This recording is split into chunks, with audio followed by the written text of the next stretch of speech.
George Kilpatrick, inspiration for the nation, celebrating people we feel good about. Black girls don't get love. No, that's not what I'm saying. That's what Eden Strawn is saying.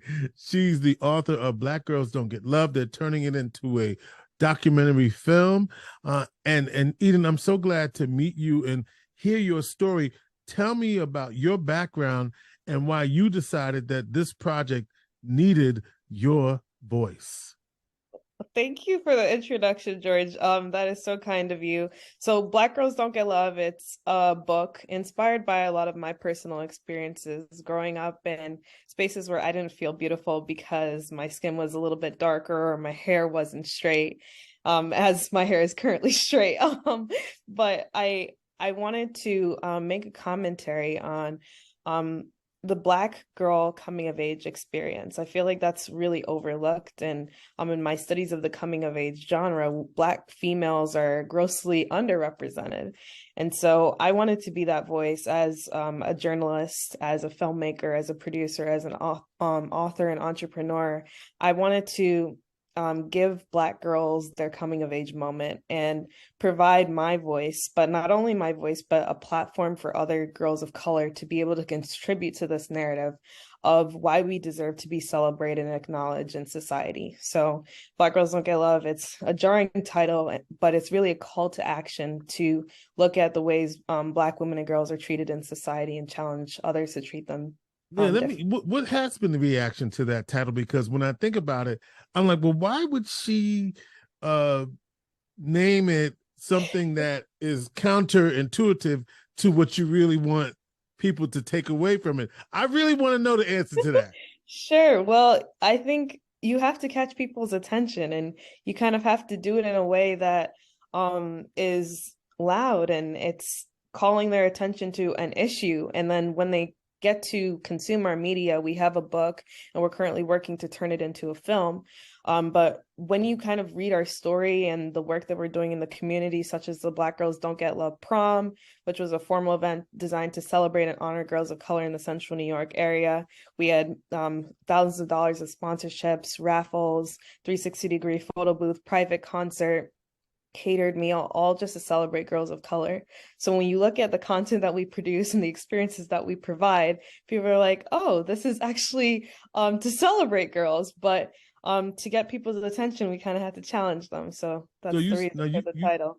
You toggle between Black girls and girls of color. So is it Black girls or is it girls of color? We're very inclusive. So we are prioritizing the experiences of Black girls, but we're not excluding other girls of color as part of this, because when we speak to people, for example, with our prom event, it was supposed to be for ages 13 to 25. I got parents of 7-year-olds reaching out to me saying, we want our kids to be involved. And I had older women at 57 saying, we want to come to the prom. So when we kind of like put our work into the world, we're like, whoa, this is not just a select group. And we want to maintain the integrity of the work, just because me as a dark-skinned woman, I don't really feel represented in a lot of content. So I want to make sure to prioritize girls that look like myself, but also include other people who might fall into the category as well. So as a dark-skinned woman, what kinds of things have you heard that caused you to need to create a space of validation for girls who look like you? Sure. So growing up, I attended a predominantly white private school, and was that in Syracuse? Yes, there were moments. So it's either one or the other. I'm not trying to get sued, George. You either went to MPH or CBA or my lips are sealed. Okay. but attending the school, I was one of like 5 kids of color, probably one of like 2 Black kids. And right. I remember some moments, like, for example, when the teacher would turn out the lights for a movie and one of my classmates would chime in from the back, where's Eden? We can't see her. Oh, no. Yeah, they did. And, as a 5-6-year-old, what do you say to that stuff? Like, you just don't even know how to respond. And, oh, your lips are too big, or you're pretty for a Black girl as a compliment. And those things was it pretty for a Black girl or pretty for a dark-skinned Black girl?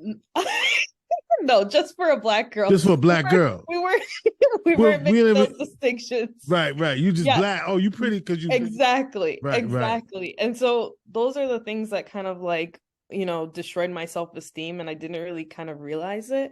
I guess I didn't have the language to explain like the microaggressions that I was experiencing until college. And I was able to take a Black feminist theory class. And I learned the works of like Audre Lorde and Patricia Hill Collins, women that use their voices in an academic manner to to explain the challenges that Black women and girls face. And so when I kind of learned the legitimacy behind DEI work and heard their voices, I was like, whoa, I can make work like that too. And that's when I ended up producing my first work under the Black Girls Don't Get Love banner on my thesis short film. And then I wrote a book out of it. And now we're making a feature film. Where'd you go to college? Ithaca College, right? So another predominantly white campus. Yes. So what was your experience? So as you're coming of age, were some of the experiences that you had in your private high school, did those experiences translate over?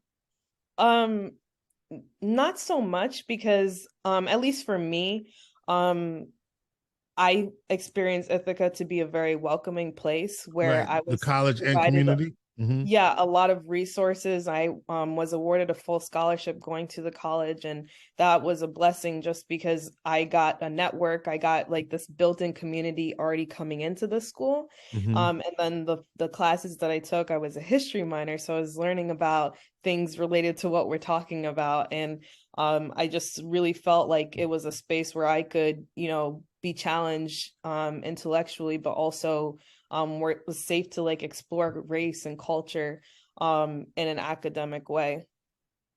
So Eden Strachan is the producer, director, author, entrepreneur. I heard all those things you said. And her project is called Black Girls Don't Get Love.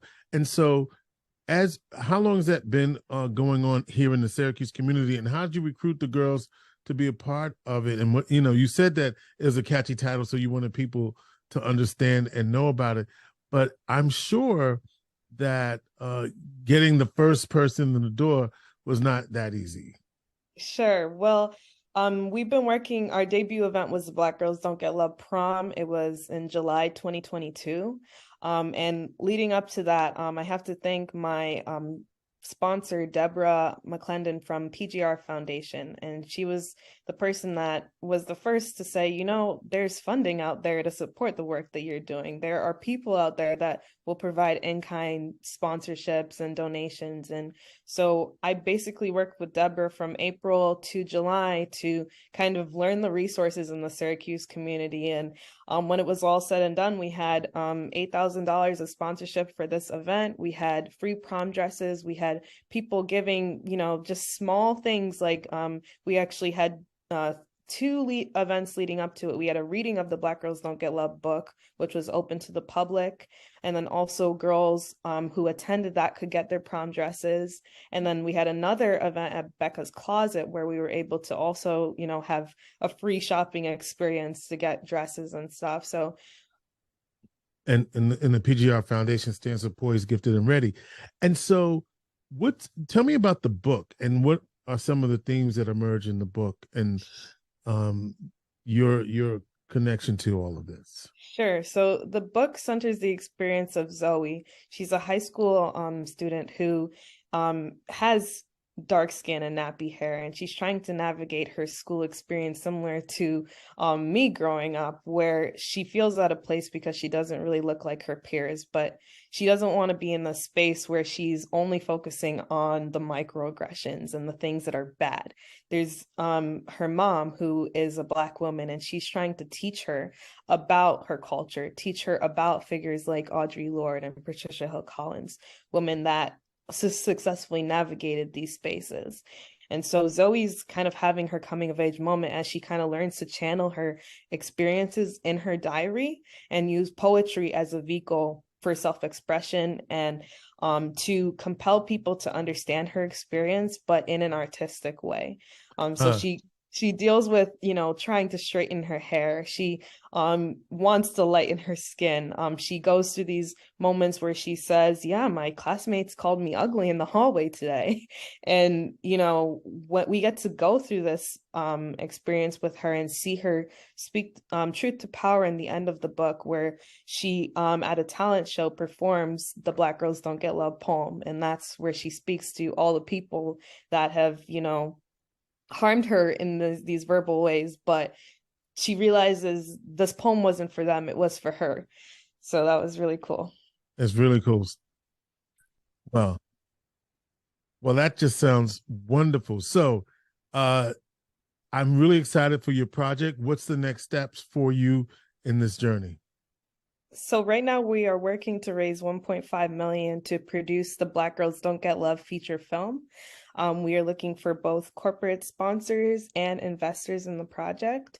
And our window for that closes at the end of March 2023. So if you want to support, definitely please reach out to us at blackgirlsdon'tgetlove.com. We have a contact page and you'll find all of our information there, or on social media, Instagram or Facebook.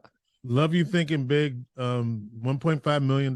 It's, you know what? It's so funny because when you declare a thing, right, have a vision and make it plain. So, all right, let's hear, again, blackgirlsdon'tgetlove.com. They're raising $1.5 million and they want you to be a part of that. So I get to be a producer. What do I get to be if I do that? You could be an extra. All right. Let's close out with your poem, Black Girls Don't Get Love. Absolutely. Did it ever occur to you that I've had to apologize to the world because of the hue of my skin? Trying to fall in love with me in every essence from within. Fighting back tears as I've been told I'm too dark and not thin, or that the coils in my hair are offensive, or that my beauty just doesn't fit into your perfect patty dimensions. I'm not going to subject myself to your slander. God made me in his image, so no more apprehension. I forgot to mention, if you have a problem with my image, then you can take it up with God. He made me his masterpiece. I was never meant to fit into your odds. If I'm odd, that's okay. I'm uniquely made to be different and delightful, dynamic and organic, exquisite and alluring. Not just because my mama said so, but because I said so. I am going to be unapologetically me, paying homage to the Black kin before me. This dark skin is God's glory. I let him write my story. I used to worry about those that weren't for me. No longer pressed now, I did a self-check on my inventory. She's too blessed to be stressed, too unique to be obsolete, too bold to be broken. I no longer need your shoulder to lean on because I know that I've been chosen. Black Girls Don't Get Love. Eden Strachan, blackgirlsdon'tgetlove.com. They got a documentary based on that very book coming out, and they are looking to get support from the community. Good luck with that. And Eden, thank you for joining us on the program, and we wish you all the success that's bound to happen. And thank you, what George. you're doing for girls in the community, it's all good. Thank you. Thank you so much. Inspiration for the nation.